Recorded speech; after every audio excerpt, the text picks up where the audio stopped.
Good morning, everyone, and welcome to Some Stops Along the Way, your podcast that focuses on some of the most interesting countries in the world through the lens of my work there, but also highlighting their history, their culture, and their geopolitical context. We're going to continue today by once again crossing the ocean to one of the world's oldest and most influential civilizations.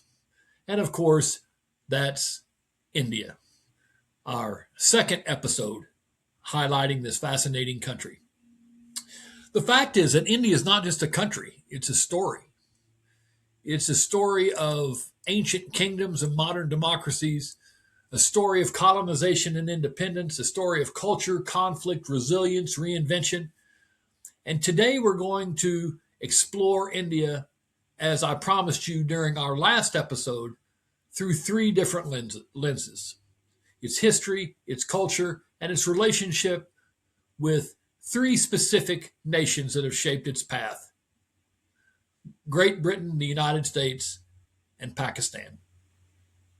This is a big story, but like all big stories, it begins long before there were any headlines. So let's start at the beginning, or as close to the beginning as we can get. When we talk about India, we're talking really about the civilization that predates Rome, predates Greece, predates most of what we think of as history. The Indus Valley civilization around 2500 BC had cities with drainage systems, public baths, urban planning that wouldn't be seen again for thousands of years. Mohenjo-daro and Harappa weren't just settlements, they were sophisticated urban centers. Then came the Vedic period, the foundation of the Hindu philosophy, Sanskrit literature, and early social structures. During this time, empires rose and fell. The Maurya Empire under Ashoka, who spread Buddhism across Asia. The Gupta Empire, often called India's golden age, of mathematics, astronomy, literature. They all flourished during this time. And then, of course, centuries later came the Mughals, a dynasty that blended Persian, Central Asian, and Indian traditions. They built the Taj Mahal, yes, but they also built a cultural fusion that still shapes India today. India has always been plural. It's always been layered. It's always been more than one story at a time. And that complexity is exactly what made it so valuable, but at the same time made it so vulnerable when the Europeans arrived. And of course, as in most places in the world, the Europeans did in fact arrive. However, strangely enough, when the British arrived, they didn't arrive with armies. They arrived with ledgers.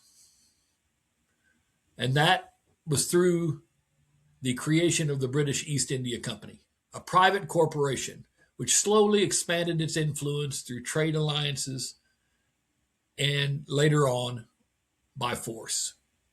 By the mid 1700s, the British East India Company controlled large parts of India. But the turning point came in 1857 with the Indian Rebellion. This was a massive uprising against the rule of the British East India Company. After suppressing the rebellion, the British Crown took direct control. And in 1858, India officially became a British colony. For nearly a century, India lived under the British Raj. Railways were built, English education spread, administrative systems took place.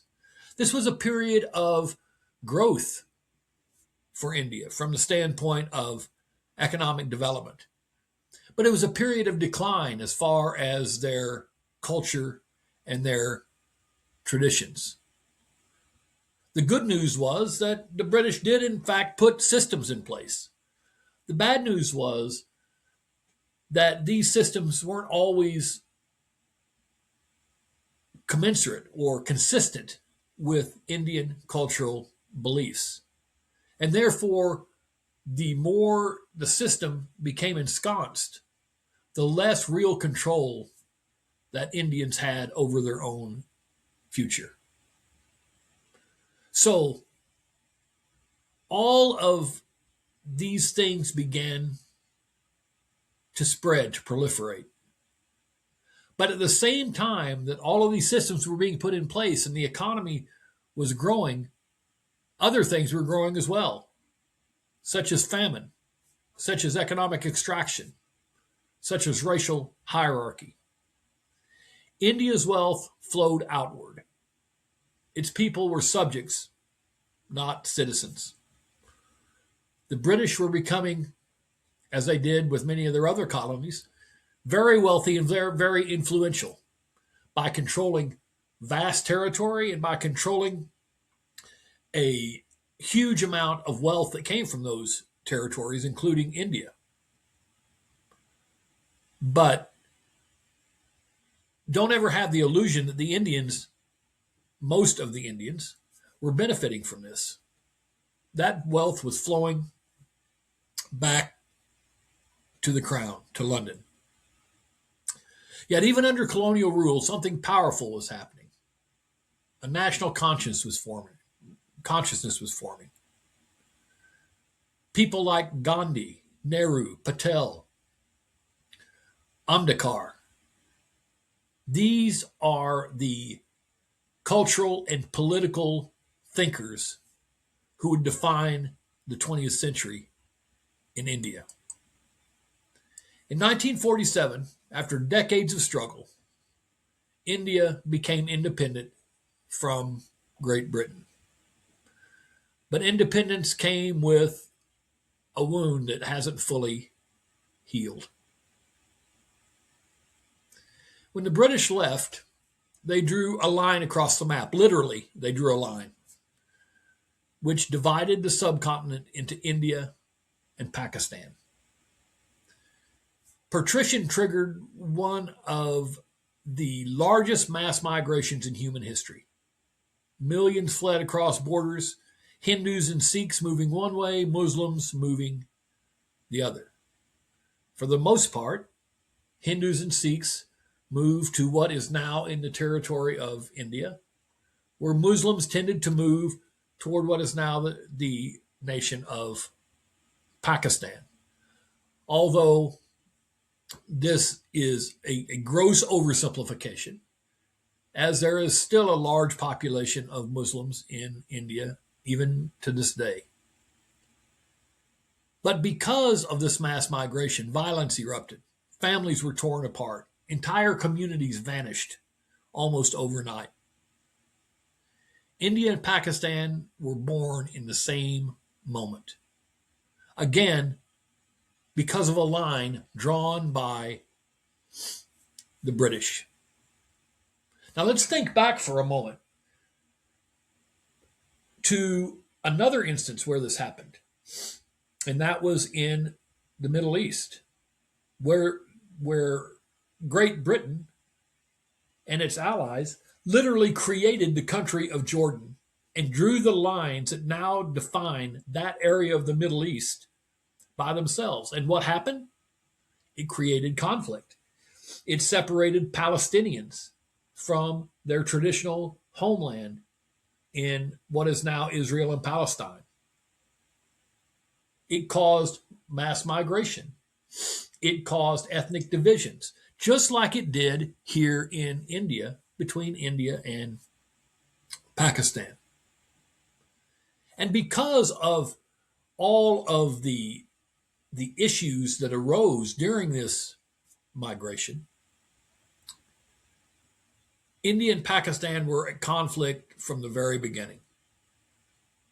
They fought multiple wars. They clashed over Kashmir. They've lived in mistrust for generations. And yet, strangely enough, culturally, linguistically, musically, the Indians and the Pakistanis share so much. The fact is that partition divided nations, but it didn't divide the people's hearts. This tension, this unresolved history, it still shapes South Asia today. How could it not? India is so large that it's actually a subcontinent. Pakistan is also a large country. They're very populous countries. The relationship that they have and the issues that they address and their economies, their political machinations is certainly going to affect the entire region of South Asia. Today, India is the world's largest democracy. It has more than 900 million voters. It's a federal republic with dozens of political parties, 22 official languages, and a cultural diversity that's hard to summarize.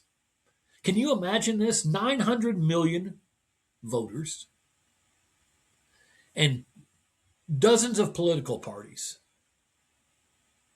Here in the United States, we have two primary political parties that are often at odds with each other, and it sometimes makes for a very complex political environment. Can you imagine a country where there were dozens of political parties, and not only that, 22 official languages? India is a huge monolith. It is and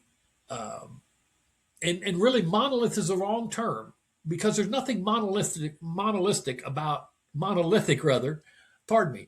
India. India is multifaceted, but it's such a huge country that it is extremely challenging to govern. I mean, think about it.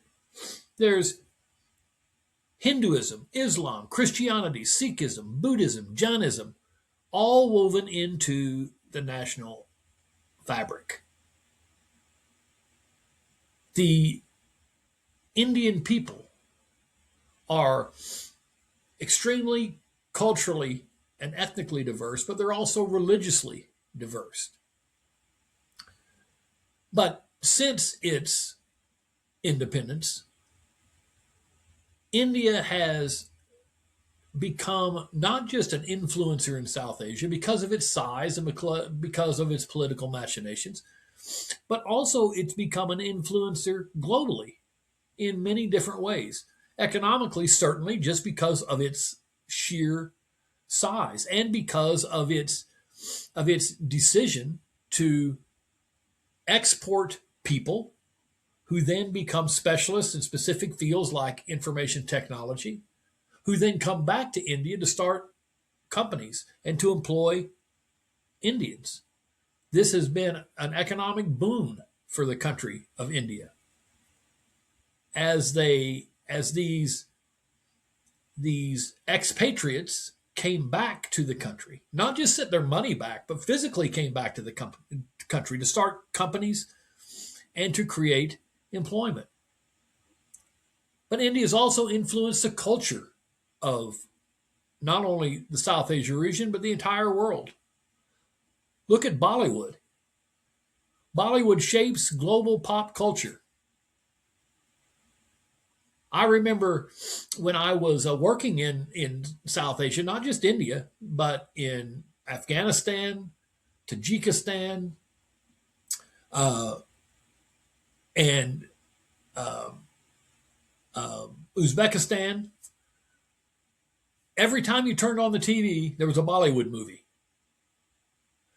Now, I'm a big believer that most Bollywood movies have the same type of plot and very similar music, but I'm oversimplifying it, and I don't want to offend my Indian friends who love Bollywood very much. It's an acquired taste, both Indian music and Indian cinema. But the fact is that Bollywood is hugely popular around the world, not just influencing culture in cinematic excellence in Asia, but throughout the globe. Indian cuisine shapes global taste. In virtually any city that you go to in the United States, you're going to find Indian restaurants. And people who have never even conceived going to India in their lives, pardon me, flocking to these restaurants to sample Indian cuisine. Also, India has provided the world with engineers, doctors, and entrepreneurs that have shaped global innovation. It's interesting because there's a real dichotomy with India. It's ancient, but it's also young. Half its population is under 30 years old. It's traditional, but it's also tech driven. It's chaotic, but it's also deeply ordered in ways that only make sense if you've been there. One example of this is its caste system. While the caste system is officially outlawed in India today, one can't really talk about India without talking about the caste system and how it shaped Indian culture. Caste, of course, are different people groups that have a specific order in society. And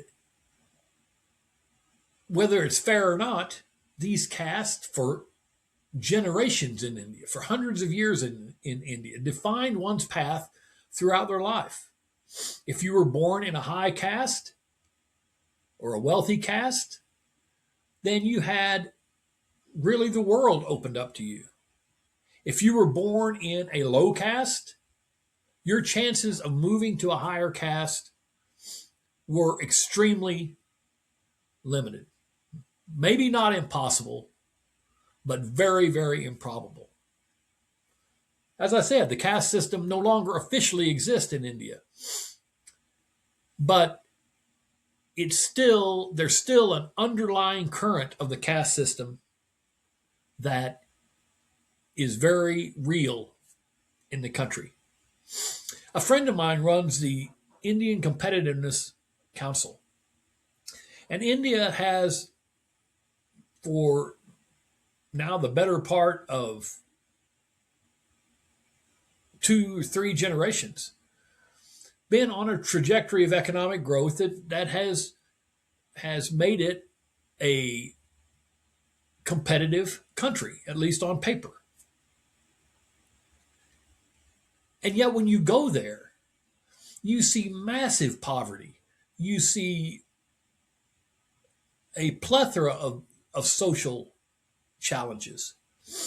You see a political structure that is convoluted and not always focused on the people, even though it's a democracy. And so, observing all of this, I asked my friend that runs the Indian Competitiveness Council one day. His name's Amit Kapoor. I asked Amit, how does this work? India is obviously thriving economically, but when you look at all the chaos that's out there, how does India sustain its competitiveness? I thought his answer was very interesting. He said, I have no idea. He said, I'm an expert in this field. I have no idea. The only thing that I can link this back to is the fact that even though the caste system no longer exists, officially, unofficially, it is very pronounced. And that keeps people from going out in the streets when there's economic turmoil, or when one group is economically advantaged over another group. That keeps them from going out into the streets because from the day they're born, whether it's official or not, they know their place in society. I don't know whether this is true or not, but it was his perspective. And that's why the country is chaotic on the surface, But underneath, there's an order to it that will never, ever make sense to me, to you, or to anyone else unless we've grown up in it. India is a country that's constantly negotiating its identity between its past and future, between its village and megacity, between its tradition and its modernity. Or modernity, yeah, modernity. Where did that come from? Weird. I'm just making up words randomly today, I guess. Modernity. It's very traditional in one case, it's very modern in another. So there are all these dichotomies that are in play when you talk about this country. So India's relationship with Great Britain defined a lot of who it is, for good or for bad. Just like with every other country that was a British colony or part of the former British Empire, Great Britain had a profound positive effect on India, one that is lasting to this day. India's laws, their governmental structure, they're very much linked to their time as a British colony. But it's also become an anchor in many ways. The same is true with its relationship with Pakistan, which was artificially created and now has devolved in many cases into conflict. But India and the United States also have an interesting relationship. India and the United States didn't start out that close. During the Cold War, India leaned toward the Soviet Union, and Washington wasn't sure of what to make of a country that insisted on being non-aligned. But after the 1900s, after India opened its economy, everything changed. Today, the US and India are strategic partners. We've got cooperation in areas such as defense, technology, climate. And of course, we've got the Quad alliance with Japan and Australia. And then there's the Indian American community, more than 4 million strong, shaping American politics, business, science, and culture. The relationship isn't perfect, but it's one of the most important partnerships of the 21st century. But even with all of that, it's India's colonial past that cast a continually long shadow. But modern India-UK relations are built on trade, education, shared democratic values. The UK remains a major investor in India. Indian students fill British universities, and culturally, the exchange goes both ways. From curry houses in London to Shakespeare festivals in Mumbai. It's a relationship that's shaped by history and not defined by it. Today, India and Pakistan remain locked in a tense and complicated relationship. Kashmir is still disputed. Border skirmishes still happen. Diplomatic ties rise and fall. But beneath the politics, there's a cultural memory of music, poetry, food, language that hasn't disappeared and will likely never disappear. The tragedy of partition is that it created two nations that cannot forget each other. It's like a divorce where both parties still pine for the other, but together they're toxic, and separately they're toxic. So they can't really be together, but they also can't get along when they're separated, and yet they can't leave each other alone. They have this relationship that is so tied together that it's unbreakable in some ways.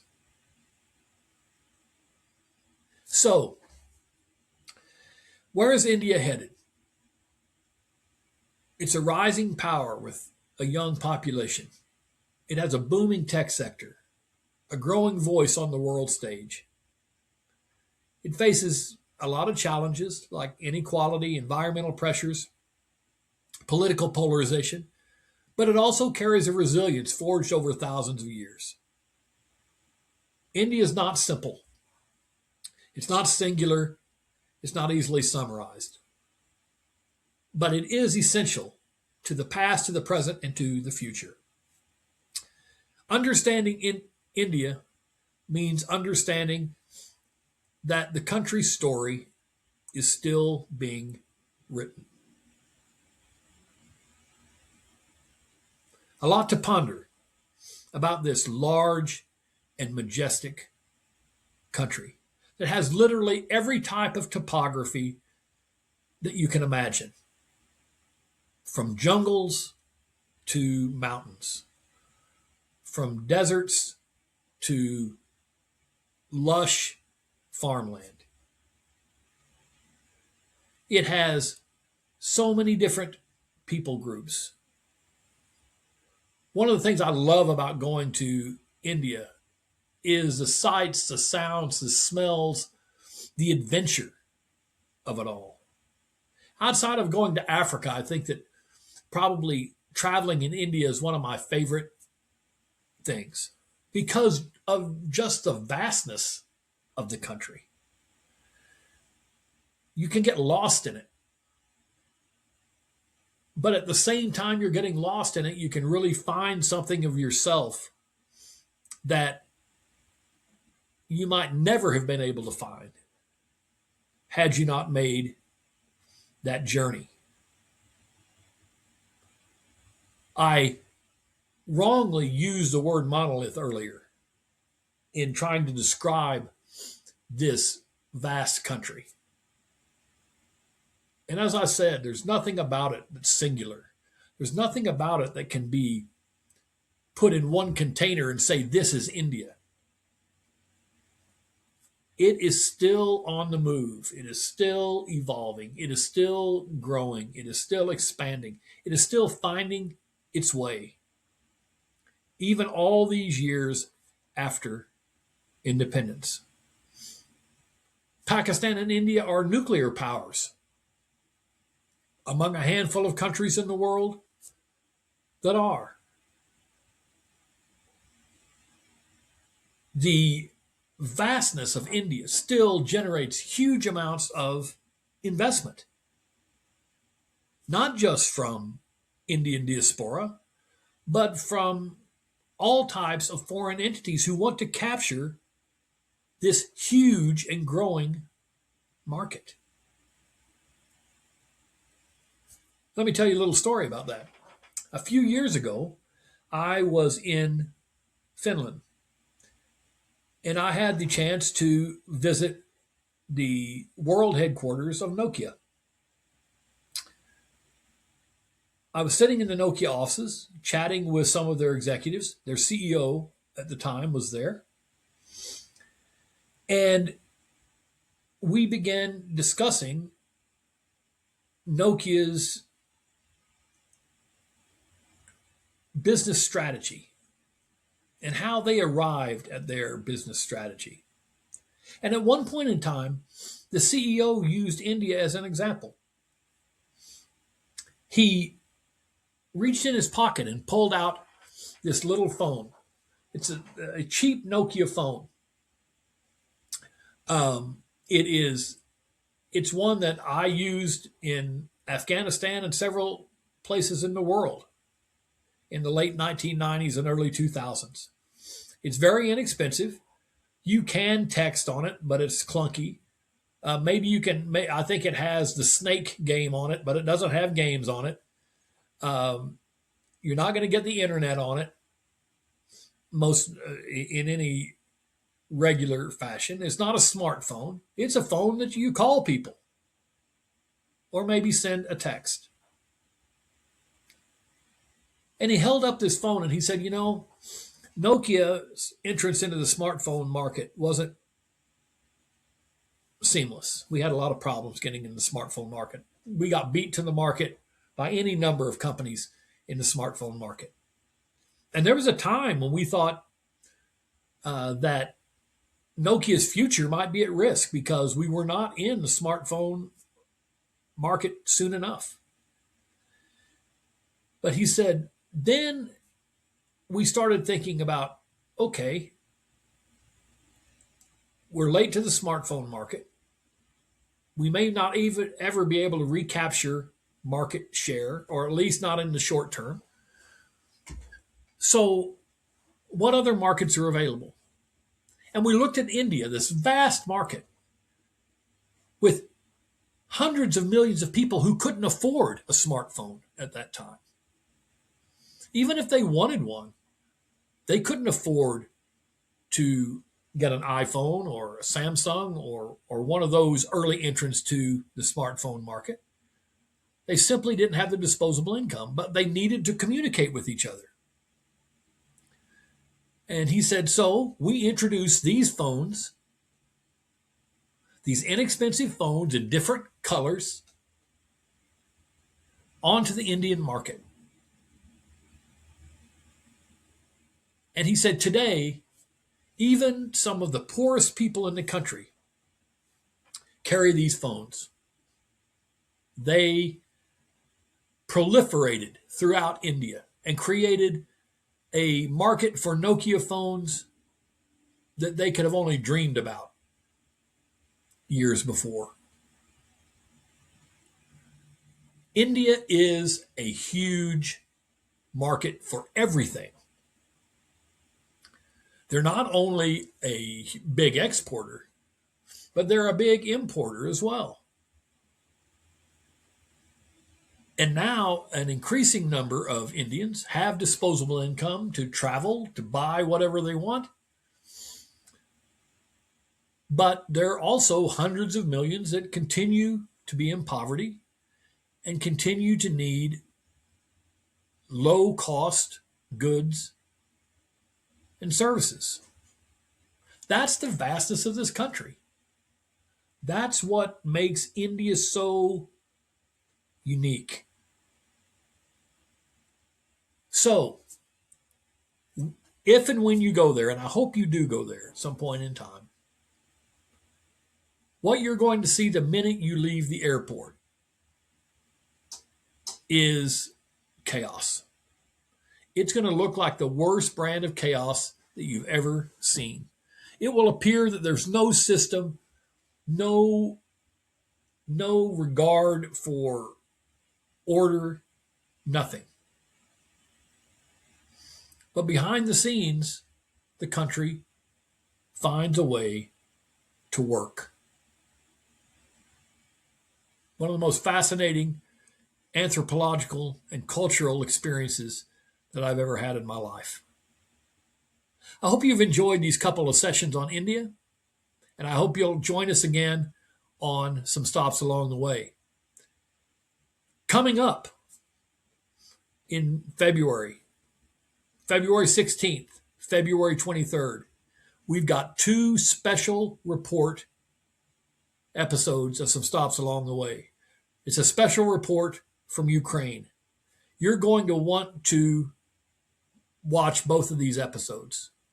The first one, in the first episode, I'll provide the context of the current conflict in Ukraine, its roots, and what to expect in the future.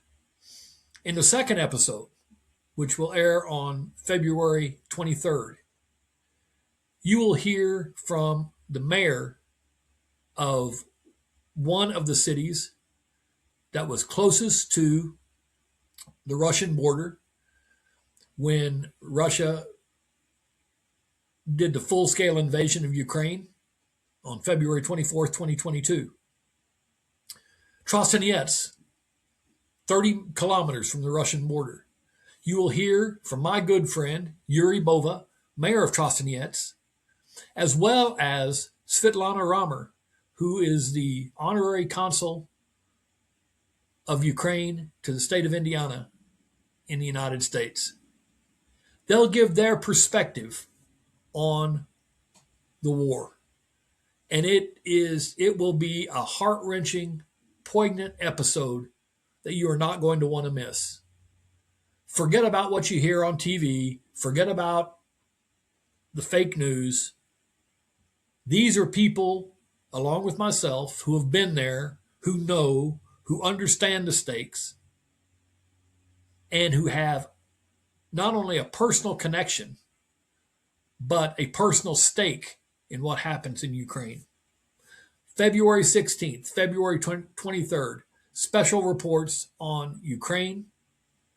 You're going to want to watch them. Until then, have a great week, and thank you for joining Some Stops Along the Way.